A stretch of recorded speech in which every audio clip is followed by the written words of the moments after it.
नमस्कार, स्वागत है आपका अपने YouTube channel education update by Abhishek पर। तो आज के इस वीडियो में अपन समझने जा रहे हैं RBSc क्लास 12 जो भूगोल विषय की बेस्ट मॉडल आंसर कॉपी है, तो उसे ये आंसर कॉपी रहने जा रही है जो टॉपर स्टूडेंट है उनकी। हमने किस प्रकार से जो क्वेश्चंस को अटेम्प्ट किया है, आप भी जो है उसी प्रकार से क्वेश्चंस अटेम्प्ट करके जो है आप भी टॉपर बन सकते हैं, क्योंकि जो है टॉपर बनना कोई ज़्यादा बड़ी बात नहीं है। आप भी यदि सही स्ट्रेटेजी फॉलो करते हैं तो आप भी जो है टॉपर बन सकते हैं। तो चलते हैं नेक्स्ट देरी की वीडियो की तरफ। तो इस प्रकार से होती है आपकी बोर्ड की कॉपी। इस प्रकार से आपकी बोर्ड की कॉपी रहती है। यहाँ पर आपको जो है आपके रोल नंबर शब्दों में और अंकों में लिखना रहता है। आपको जो है इस पेज पे किसी भी प्रकार की कोई ज़्यादा गलती नहीं करनी है। माध्यम सेलेक्ट करना रहता है। यदि आप अंग्रेजी माध्यम से हैं तो आपको अंग्रेजी पे टिक करना होगा। यदि आप हिंदी माध्यम से तो आपको हिंदी पर टिक करना होगा। बात करें विषय, तो ये होने जा रही है आपकी भूगोल विषय की बेस्ट मॉडल आंसर कॉपी। बात करें, आपको परीक्षा का दिन लिखना होगा और परीक्षा की दिनांक लिखनी होगी। तो इस प्रकार से आपको ये कॉपी फिलिंग करनी है। आपको इस सेक्शन में कुछ भी नहीं लिखना है। इस सेक्शन में क्या आता है, इस सेक्शन में आपके जितने भी मार्क्स आते हैं तो वो आएंगे। जैसे बात करें, इसके 56 में से 56 नंबर आए हैं। भूगोल में क्या होता है कि 56 नंबर का तो आपका पेपर रहता है, उसके अलावा जो है आपके प्रैक्टिकल के मार्क्स मिलते हैं और सेक्शन मार्क्स मिलते हैं। तो इस प्रकार से जो है आपके पूरे 100 नंबर का आपका पेपर हो जाता है। तो इस प्रकार से जो है आपके भूगोल में जो है नंबर मिलते हैं। अब बात करें, ये आपकी जो है कॉपी यहाँ से शुरू होती है, तो आपको जो है यहाँ पर खंड जरूर लिखना है। खंड अ में आपके जो है कौन से प्रश्न आते हैं, खंड अ में आपके आते हैं एक तो बहुविकल्पनात्मक प्रश्न, एक आते हैं अतिलघुत्तरात्मक प्रश्न और एक आते हैं आपके रिक्त स्थान वाले प्रश्न। तो आपको खंड अ लिख देना है। खंड अ के बाद आपको प्रश्न संख्या 1 डाल के जो है आंसर इस प्रकार से लिखना है। यदि आप ऑप्शन वाले प्रश्न इस प्रकार से लिखें तब भी आपका सही है। यदि आप स उत्तर डाल देंगे तब भी आपका जो है आंसर सही है। लेकिन आप जो है अच्छी तरह से लिखें। आपने जैसे कि स डाल दिया, स के बाद आप जो है आंसर जो है वो लिख दें तो जो है ज़्यादा सही रहेगा। और या तो आप जो है एक और नया तरीका है जिसके माध्यम से भी आप काम कर सकते हैं। उसके लिए आपको क्या करना होगा, उसके लिए आपको जो है एक सारणी बना लेनी होगी। इस प्रकार से आपको जो है एक सारणी बनानी होगी। ये इस प्रकार से आपको सारणी बना लेनी होगी। फिर उसके बाद में आपको ये क्वेश्चन नंबर डाल दिया। जैसे फर्स्ट का आंसर स है तो स, और दूसरा डाल दिया, दूसरे में क्या है, स है। तो इस प्रकार से आप जो है ये आंसर कर सकते हैं ऑप्शन वाले प्रश्नों का। तो आप जो है ऑप्शन वाले प्रश्न इन प्रकार से कर सकते हैं। फिर बात करें ऑप्शन वाले प्रश्नों के बाद, ये आ जाता है आपके रिक्त स्थान। तो रिक्त स्थान में आप डायरेक्ट आंसर लिख सकते हैं। जैसे प्रश्न नंबर डाल दिया आपने 2, फिर उसके बाद में आपको आंसर लिखना है। तो आंसर, जैसे प्रश्न ये था कि विश्व में उच्चतम लिंगानुपात किस देश का है, तो विश्व में उच्चतम लिंगानुपात कहाँ का है, तो लेटेविया का है। तो आप डायरेक्ट जो है लेटेविया आंसर लिख देंगे तब भी जो है आपका आंसर सही हो जाएगा। तो इस प्रकार से आप जो है इनके आंसर लिख सकते हैं। बात करें नेक्स्ट क्वेश्चन, ब्राज़ील में कुछ के बागानों को कहा जाता है, तो ये क्या है, कॉफ़ियों के बागानों को फेजेंडा कहा जाता है। तो इस प्रकार से आप जो है इनके आंसर्स लिख सकते हैं। और ये आ जाते हैं आपके जो अतिलघुत्तरात्मक टाइप के प्रश्न आते हैं वो। तो आप देखें कि किस प्रकार से जो है सिस्टमेटिक ढंग से लिखा है। इसमें प्रश्न क्या पूछा है, संचार के साधन। तो संचार के साधन में लिख दिया इनने कि संचार के व्यक्तिगत साधन कौन कौन से, मोबाइल और ईमेल। आपको यदि और लिखना है तो आप और भी लिख सकते हैं, लेकिन जितना पूछा है उतना ही यदि आप उत्तर लिख देते हैं तो आपके जो है मार्क्स आ जाएंगे। ऐसा नहीं है कि आपको बड़ा चकर कुछ भी लिख देना है, लेकिन आपको लिखना क्या है, लिखना आपको वही है जो प्रश्न में पूछा गया है वो।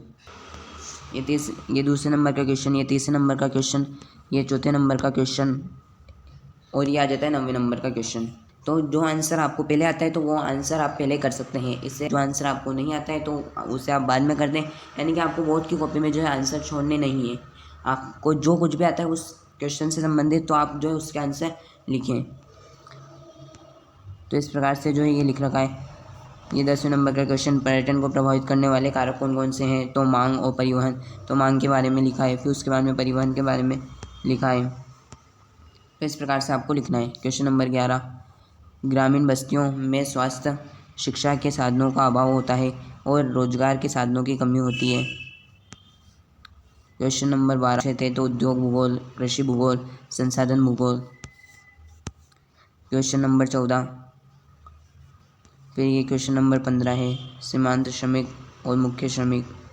फिर क्वेश्चन नंबर 8 आ गया। तो इस प्रकार से जो प्रश्न आपको आता है वो आप पहले करें, लेकिन आप जो है उसमें खंड डाल दें कि हाँ ये खंड नंबर अ है, खंड नंबर अ का ये पहले का 5वां प्रश्न है। तो इस प्रकार से आप जो है खंड डाल दें, आपके जो है सही रहेगा। इस प्रकार से आप ग्रामीण बस्तियों के बारे में पूछा है तो ग्रामीण बस्तियाँ 2 प्रकार की होती है। तो इस प्रकार से ये आपकी जो है भूगोल विषय की कॉपी है, ये छठा। फिर उसके बाद में बात करें यदि आप अथवा वाले प्रश्न लिखें तो आप अथवा क्या, यदि आप दूसरे नंबर का लिखें तो आप इस प्रकार से लिख सकते हैं। जैसे ये प्रश्न नंबर 16 है, इसमें आपने अथवा डाल दिया। अथवा लिखने के बाद आपको जो है आंसर शुरू कर देना है, यानी कि जो है इसने अथवा के जो सेकंड वाला प्रश्न होता है तो वो वाला आंसर लिखा है तो आपको अथवा डाल के ये लिख देना, वर्षा जल संग्रहण के 3 लाभ है। तो क्या लाभ है, तो इसमें लिखा है वर्षा जल संग्रहण को एकत्रित कर जल प्रत्येक व्यक्ति में जल की उपलब्धता को बिठाया जा सकता है। उसके अलावा निरंतर गिरते भूमिगत जल स्तर को कम किया जा सकता है। सड़कों पर व्यर्थ बह जाने वाले जल को रोका जा सकता है। इस प्रकार से जो है ये आंसर लिखा है तो इसको पूरे में से पूरे 3 नंबर मिले हैं। उसके बाद में विनिर्माण के बारे में पूछा है तो इसमें पूरा आकार के आधार पर विनिर्माण 2 प्रकार के होते हैं, कुटीर उद्योग, लघु उद्योग। फिर कुटीर उद्योग के बारे में समझाया है कि यह निर्माण की सबसे छोटी प्रक्रिया होती है, सबसे छोटी इकाई होती है। इसमें स्थानीय कच्चा माल का उपयोग किया जाता है। इसमें मानव व उसके परिवार के सदस्यों द्वारा साधारण औजारों का उपयोग दैनिक जीवन में काम में आने वाली वस्तुओं का उत्पादन किया जाता है। इसके द्वारा उत्पादित माल का या तो खुद ही उपयोग कर लिया जाता है या गांव के स्थानीय बाजारों में बेच दिया जाता है। स्थानीय लोगों की मांगों को पूरा किया जाता है। इन परिवहन व पूंजी कम प्रभावित करते हैं। इनके द्वारा उत्पादित माल का व्यापारिक महत्व कम होता है। उदाहरण के लिए रस्सी बनाना, टोकरी बनाना। तो इस प्रकार से आप मन से भी जो है आंसर बनाकर लिख सकते हैं। बात करें लघु उद्योग, तो लघु उद्योग क्या है, ये कुटीर उद्योग की तुलना में थोड़ा बड़ा होता है। लघु उद्योग का उत्पादन व निर्माण स्थल दोनों ही कुटीर उद्योग से भिन्न होते हैं। इसमें मशीनों का उपयोग किया जाता है। मशीनों के द्वारा जो उत्पादन किया जाता है, उत्पादन व्यापार के लिए किया जाता है और बाहर से कच्चा माल मंगवाकर उत्पादों को बनाया जाता है और उन उत्पादों को नवनिर्मित करके जो है उन सामानों को बेचा जाता है। तो इस प्रकार से आप जो है आंसर लिख देंगे तो आपके जो है पूरे 3 में से 3 नंबर मिल जाएंगे। तो इस प्रकार से जो है आप आंसर लिख सकते हैं। इस प्रकार से अथवा डाल दिया और ये आंसर लिख दिया कच्चा माल। तो इस प्रकार से आप लिख सकते हैं इनके आंसर। तो उसके बाद बाजार वाला टॉपिक लिख दिया, फिर उसके बाद में परिवहन लिख दिया, फिर शक्ति के साधन लिख दिए। तो इस प्रकार से पूरे 4 में से 4 नंबर जो है ये मिल गए। फिर उसके बाद में 13वां प्रश्न पहले छोड़ दिया था तो फिर 13वां प्रश्न अब लिख दिया, 13वां प्रश्न। फिर उसके बाद में जो है 5वां प्रश्न लिख दिया, ये खनन। तो आप इस प्रकार से लिख सकते हैं सौर ऊर्जा, पवन ऊर्जा, ऊर्जा के स्रोत पूछे होंगे। उसके अलावा कीटनाशक व रासायनिक खाद का उपयोग, सिंचाई का उपयोग करना, रोपड़ कृषि के बारे में पूछा गया था प्रश्न। फिर उसके बाद में रोपड़ कृषि के क्षेत्र। तो इस प्रकार से पूरा आंसर सिस्टमेटिक ढंग से लिखा है तो पूरे 4 में से 4 नंबर मिले हैं। फिर जनसंख्या के बारे में पूछा तो जनसंख्या वाला आंसर लिखा, जिसमें औद्योगिकरण, नगरीकरण, खनिज। तो इस प्रकार से। और मानचित्र वाले प्रश्न किस प्रकार से करने, तो आपको मानचित्र वाले प्रश्न कुछ इस प्रकार से करने। आपने क्वेश्चन डाल दिया, क्वेश्चन नंबर 21 मानचित्र का है तो उसमें आंसर लिख के आप लिख दें मानचित्र में देखें। फिर क्वेश्चन नंबर 22 वो मानचित्र में देखें। फिर आ जाता है आपके सामने मानचित्र। तो ये मानचित्र में आपको जो है आपके रोल नंबर लिखने के बाद क्वेश्चन डाल देना है। इस जगह पर आपको क्वेश्चन डाल देना है। जैसे क्वेश्चन नंबर 21 है तो आपको क्वेश्चन नंबर 21 डाल के और इस प्रकार से मानचित्र फिल कर देना है। जैसे ये भारत का मानचित्र है, उसके अलावा जो है आपके एक विश्व का मानचित्र आता है तो यह आ जाता है आपके विश्व का मानचित्र। तो इस प्रकार से आप जो है इन क्वेश्चंस को अटेम्प्ट कर सकते हैं। फिर उसके बाद में आपको जो है लाइन खींच देनी है प्रत्येक क्वेश्चन को पूरा होने के बाद। जब आपका पेपर पूरा हो जाता है तो आपको जो है लाइन खींच देनी है स्केल की सहायता से। इससे होगा क्या, जो प्रेजेंटेशन है वो अच्छी तरह से बनेगी। तो आप लाइन खींच दें, लाइन खींचने के बाद आपको जो है समाप्त लिख देना है। पेपर आपका समाप्त हो जाए तब आपको समाप्त लिख देना है। बात करें आपको खंड डालना है, मैंने आपको बताई दिया आपको खंड किस प्रकार से डालना है। जैसे बात करें आपके खंड अ में होता है तो खंड अ होता है आपके जो आपके वस्तुनिष्ठ प्रश्न होते हैं। उसके अलावा जो आपके रिक्त स्थान होते हैं, अति लघुतरात्मक प्रश्न होते हैं तो वो आपके खंड अ में शामिल होते हैं। खंड ब में कौन से होते हैं, खंड ब में आपके होते हैं लघुतरात्मक प्रश्न।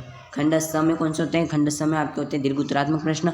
और जो खंड द होता है तो खंड द में आपके जो है निबंधात्मक टाइप के प्रश्न होते हैं, जिसमें आपके मानचित्र वाले भी प्रश्न होते हैं। तो आप जो है इस प्रकार से यदि आप खंड लिखेंगे तो आपके जो है प्रेजेंटेशन भी अच्छा होगा। इसके अलावा जो है टीचर्स को जो है आंसर करने में भी जो है ज़्यादा कठिनाई महसूस नहीं होगी। इसलिए आप जो है बिल्कुल सिस्टमेटिक ढंग से लिखें और आपको जो है बिल्कुल साफ साफ सुंदर स्पष्ट शब्दों में आपको जो है आंसर लिखना है।